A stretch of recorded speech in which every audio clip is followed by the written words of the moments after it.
Guys, tonight we're going to talk about the non-Western world after 1500. So we're taking a break from Europe for a little bit and we're focusing on some other empires that developed.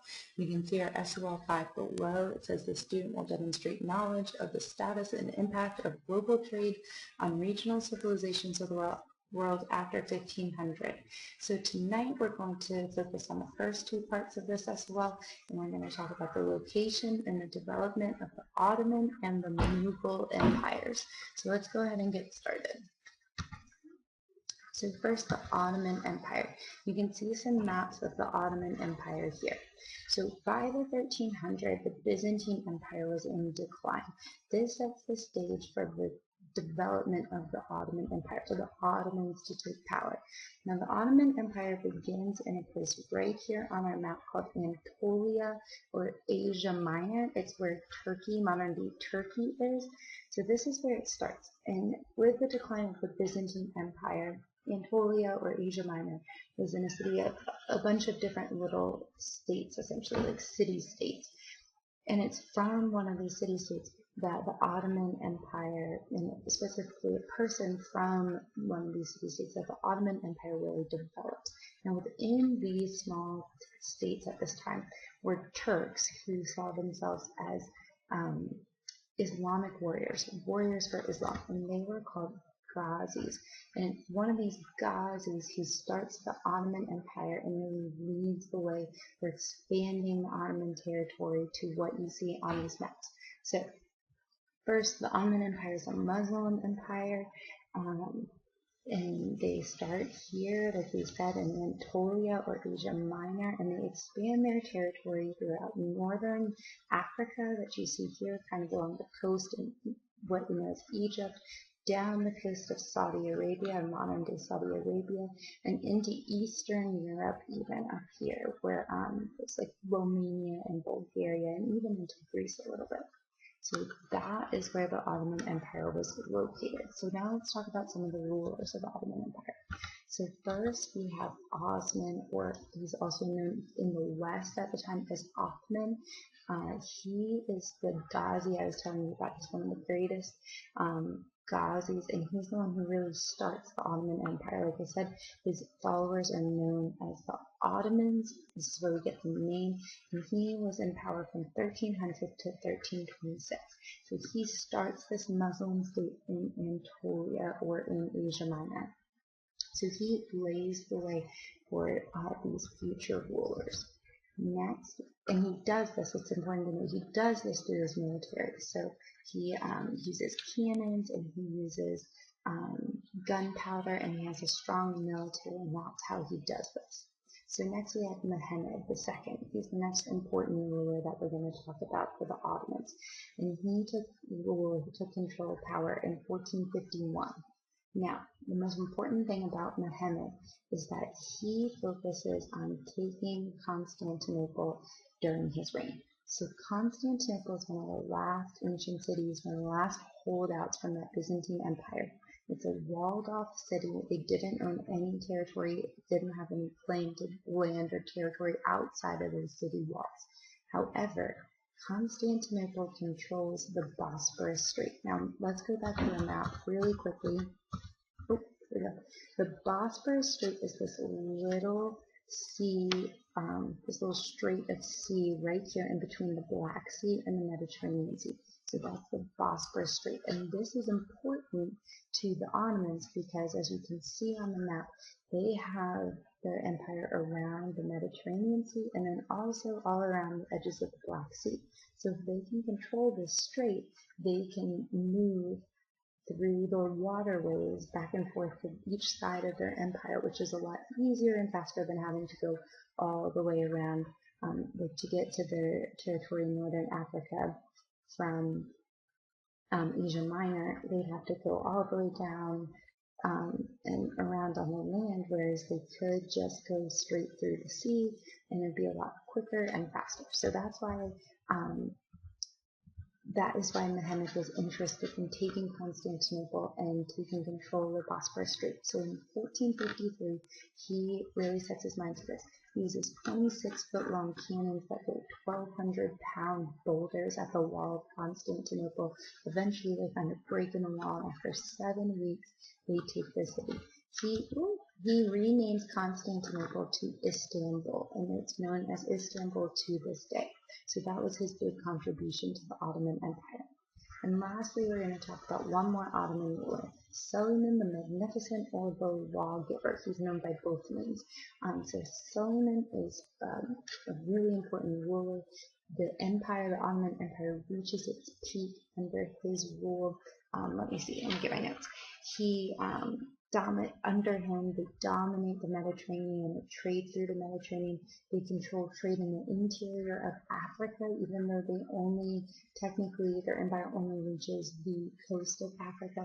And they even start to get into Central Europe. They move past the edges of Eastern Europe and kind of push towards Central Europe a little bit under his reign. So the empire reaches its territorial peak under Suleiman. He also gives Ottoman Empire a law code. That's why it's called the Lawgiver. So he establishes social and political laws to run the government effectively. And this is how, under his reign, the Ottoman Empire is really efficient, and the government runs well.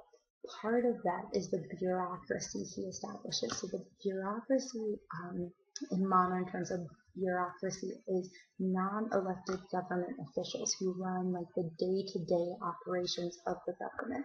So he sets up a bureaucracy. He sets up the people who are going to run his day-to-day operations of his government.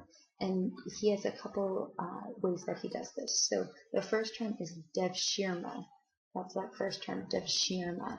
And this is the system which he uses to establish his bureaucracy. So the devshirme is the system of taking young boys from Christian places, territories that the Ottoman conquered. So if they go in and conquer an area and that's Christian, or has Christians in it, they take these boys from these conquered places and use them in their bureaucracy. So the devshirme refers to the system of taking these boys, and then the janissaries are the actual people. So these boys turn into janissaries, which are soldiers. They are eunuchs, which means that they can't father children, so they're not concerned with having families, or they're not tied up in family issues or focusing on a family. So they are totally loyal to Suleiman, or to the ruler of the Ottoman Empire. They're loyal to them. They run their government. They're technically slaves, but they convert them from Christianity to Islam, and they hold high positions in their government. So they run their day-to-day operations of their government, and this is a really effective system for the Ottoman Empire. Suleiman's also known for being religious, tolerant of other religions, and he also is known for his cultural achievements. So he studied poetry and astronomy and history and architecture, and you can see on the side here that is one of the mosques that he commissioned. So he is known somewhat as a Renaissance man. We talked about that in our unit on the Renaissance, with some of the oh my goodness, with Da Vinci being a Renaissance man and being interested in all of these different things, not just one thing. He's interested in politics and government and military and religion and culture. So that is Suleiman. So next, let's talk about the Mughals. So you can see there's a map of the Mughal Empire. So in the 700s, in northwestern India, it was kind of the same state as Anatolia or Asia Minor. There are a bunch of these small city-states, and it's from these city-states that the Mughal Empire is going to emerge. The Mughal Empire, again, was a Muslim empire, and the Mughals are descendants from the Mongols, specifically Genghis Khan. They're Muslim, they're extremely wealthy thanks to their trade in textiles and silk and gems and spices, so it's a very wealthy empire that establishes. It starts in modern-day Afghanistan and moves into what is Pakistan, and then down into northern India, and eventually down towards southern India as well. So that is where the Mughal Empire is located and where it started. Now let's talk about some of the rulers of the Mughal Empire. So first is Babur. He takes power in 1494, and again, he's the one who lays the foundation for the Mughal Empire. He takes his military and he pushes down into India, and he really starts to expand the territory for the Mughals. He uses elephants to do this and artillery. I always think of I watched when I was growing up, I don't know if you all are too young for this, but there was a cartoon called Babar, and he was an elephant, and he was a king, and so it makes me think of Babur for the Mughal Empire.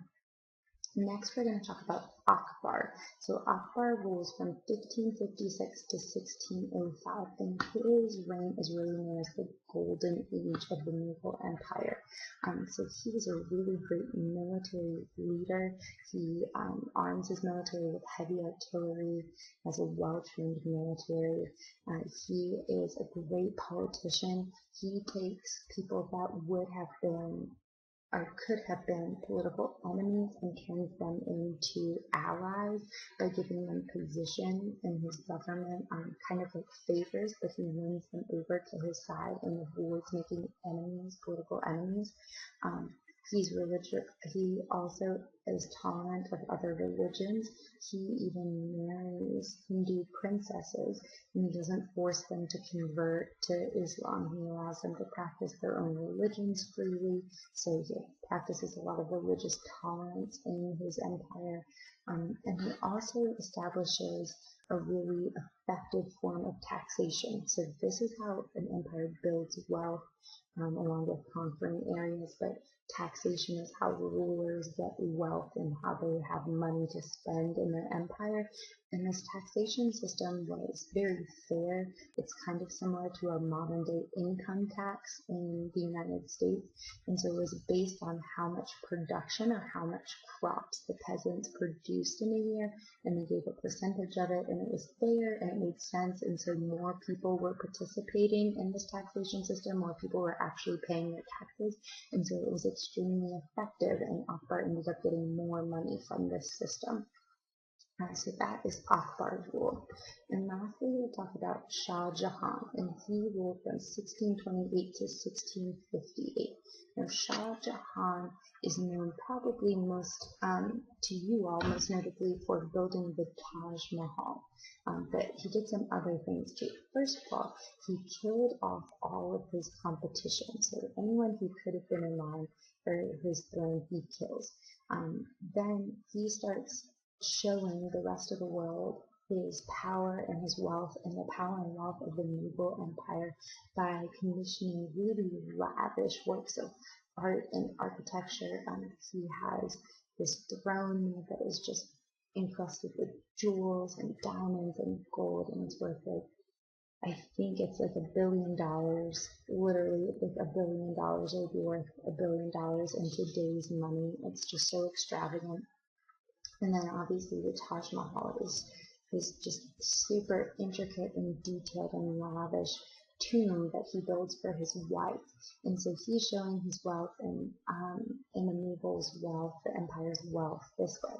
But the problem is when you are doing all these things and commissioning this artwork, the money is coming, like we just talked about, from the people. You are taxing your people for this money.